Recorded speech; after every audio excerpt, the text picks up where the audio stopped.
Hola, ¿qué tal? Soy el pastor Óscar Ariza y desde Valledupar, Colombia, quiero contarte esta historia de Josafat, rey de Judá. Episodio 5. Comprando peleas ajenas.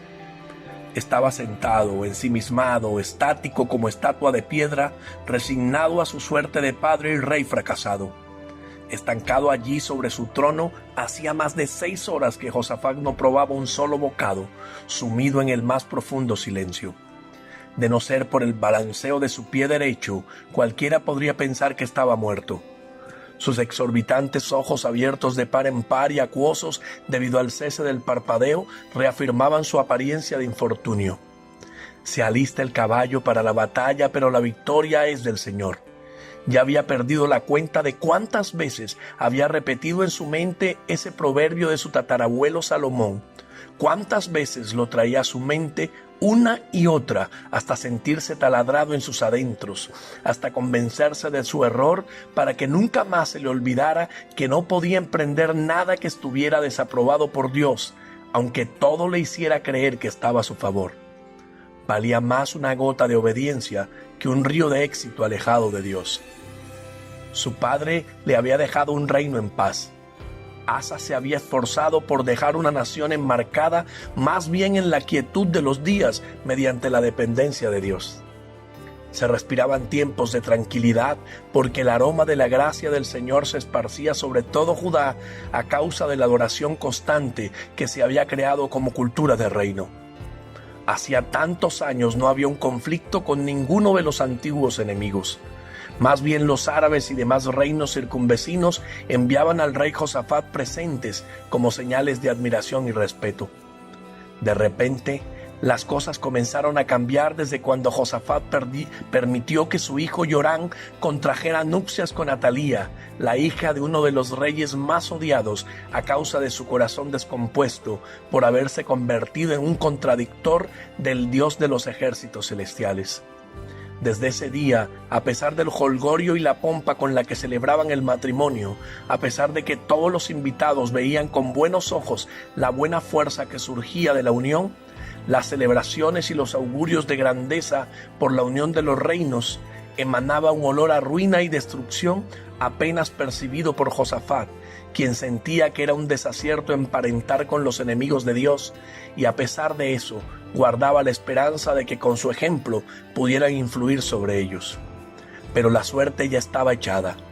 Por alguna circunstancia, en cada dificultad recordaba proverbios de su tatarabuelo el rey Salomón que su padre le recitaba desde pequeño.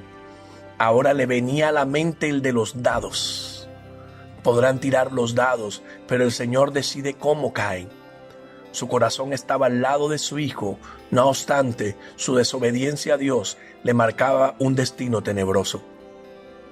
Llevaba varias horas con los pensamientos revueltos, tratando de encajar cada pieza de ese rompecabezas que ahora era su vida y en el que había perdido muchas fichas en el camino. Repasaba una y otra vez el momento cuando neciamente había ido a la guerra del rey Acab, y aunque sabía que su decisión estaba presionada por las circunstancias, también sabía que Dios le había advertido lo que pasaría. Se lamentaba profundamente del momento en el que se dio ante las pretensiones amorosas de su hijo Yorán, porque una vez que se unieron a Acab, también sus enemigos fueron endosados a Judá. Por desobediente, había terminado comprando peleas ajenas y metiendo sus manos donde nadie lo había llamado, para después tener que llamar a gritos al padre que le había advertido lo que sucedería si decidía salir a la guerra. Aunque había salido ileso físicamente de la batalla, espiritualmente tenía heridas profundas por su pecado. A su regreso a casa, Jehú, el profeta, lo había cuestionado con tanta fuerza que su corazón sintió como si una lanza lo atravesara por todo el centro de su ser. ¿Por qué habrías de ayudar a los perversos y amar a los que odian al Señor?, le preguntó al rey. Debido a lo que has hecho, el Señor está muy enojado contigo. Mientras lo reprendía, también le daba esperanzas de que Dios reconocía en él algunas cosas buenas que había hecho. Podía soportar cualquier cosa menos el desagrado de Dios. Tenía que hacer algo por abandonar ese estado de lamento. De consentir más esa situación, se quedaría postrado en la tristeza donde muchos querían verlo. Necesitaba agradar a Dios. Se humilló en su habitación y clamó con gritos de dolor la misericordia del Señor. Toda la noche adoró a Dios mientras su ser se iba fortaleciendo, mientras el Señor lo levantaba de su sufrimiento. Apenas despuntaba el sol, cuando tomó la decisión de viajar con todo su séquito hacia las regiones de Beerseba y la zona montañosa de Efraín para llevar aliento a su pueblo, para convencerlos de lo bueno que era volver al Señor. Entendía que como él, muchas personas pecaban a diario y necesitaban levantarse de esa postración que ocasionaba la desobediencia. En carne propia lo había vivido y ahora consideraba necesario enseñarle a los demás de que la única oportunidad de regresar a Dios era a través del arrepentimiento. Al darse cuenta de los conflictos de la población y de cómo sufrían buscando que alguien cercano los atendiera, decidió nombrar jueces para que administraran justicia y dirimieran los conflictos que se presentaban de la convivencia diaria. Nombró jueces en las distintas ciudades, a hombres dispuestos a servirle a Dios, y les aconsejó lo que siempre le dijo su padre: piensen siempre con cuidado antes de pronunciar juicio. Recuerden que no juzgan para agradar a la gente, sino para agradar al Señor. Él estará con ustedes cuando entreguen el veredicto para cada caso.